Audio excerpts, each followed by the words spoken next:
Spotify competitor Airdrops tokens, and traditional finance takes note of DeFi.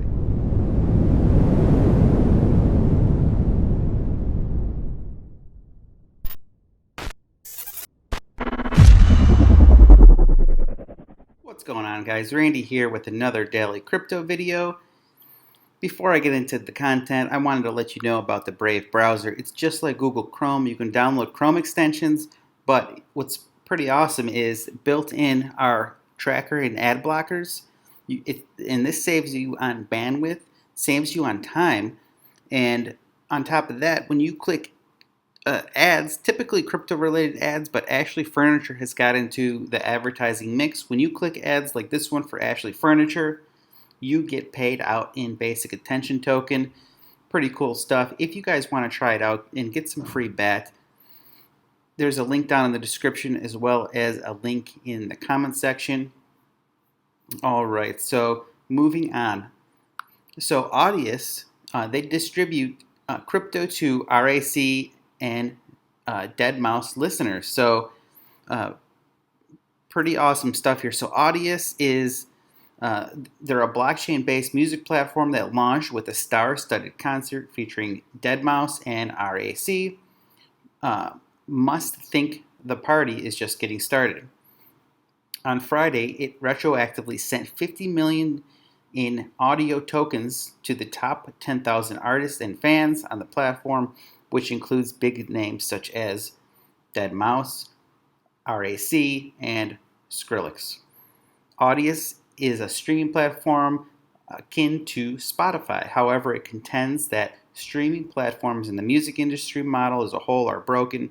According to the Audius white paper, the music industry generates $43 billion in revenue, but only 12% goes to content artists. And Audius is looking to change that and give more back to artists. And a good percentage of these token airdrops were actually given to the artists. So right here it says the formula heavily favored artists with over 90% of the tokens sent their way and the rest going to fans. So pretty interesting stuff. Just another way that decentralization it's coming right around the corner. You know, you have the travel industry with Travala coming into the mix, and then Audius with the music industry trying to tap into Spotify's business model, and even the Brave browser that I just spoke about, same thing. They're trying to compete with Google Chrome and slowly chipping away at the stone here in the early days of cryptocurrency. So traditional finance is watching the rise of DeFi closely, says Crypto.com and BCG during a recent study. So in a survey led by BCG and Crypto.com, a vast majority of financial institutions are exploring DeFi.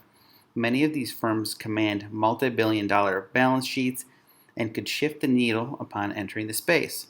Of course, security concerns and regulatory uncertainty are the two largest barriers.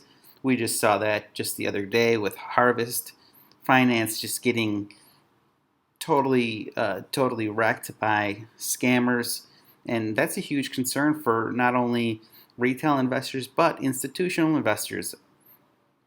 Just these scams and just different things like that happening. It's just a bad look, and that needs to get under control before we can take that next step in DeFi. So leading tokens from the summer DeFi craze began, maybe crashing, but the sector is far from over. And with interest from multi-billion-dollar institutions, many believe that true innovation has only just begun.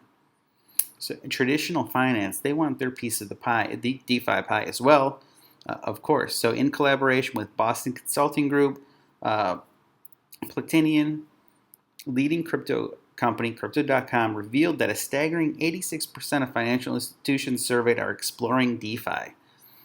Very interesting stuff.